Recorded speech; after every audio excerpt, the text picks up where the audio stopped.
السلام عليكم دمان umada Soomaaliyeed meel kasta joogteen waan idin salaamayaa waa walaashin hadan badbaada channel kuna waa hadan badbaada channel maanta wad ujeedin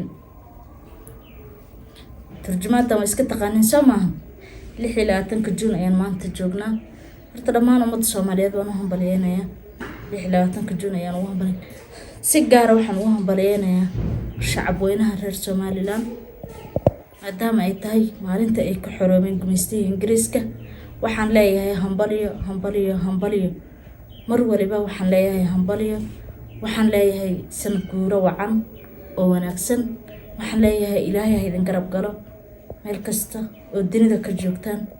Ilaahay idin la jiro dad isku tashaday oo heer iyo horumar gaaray waxaan leeyahay Ilaahay idin siyaadiyo nabadda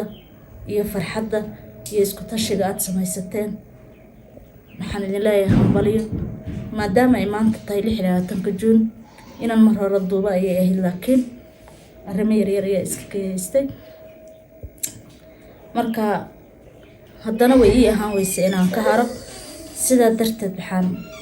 u diyaar garoobay inaan idin ilaa hambaliyo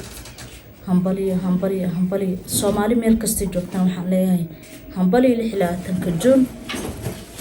gaar ahaan reer Somaliland waxaan leeyahay hambaliyo maalin maadaama iyaga maalin qaas u tahay ay ku beegan tahay maalintii Ilaahay ka dulqaaday gumaystiga Ingiriiska 1960 June runtii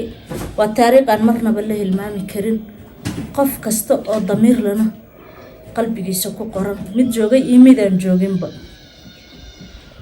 xitaa midka ay awooyaashay joogeen طبعا هو هيستا تاريخ ذا waxaan leeyahay hambaliyo Ilaahay nasoo dhaafiyo ayaa hadda iska leh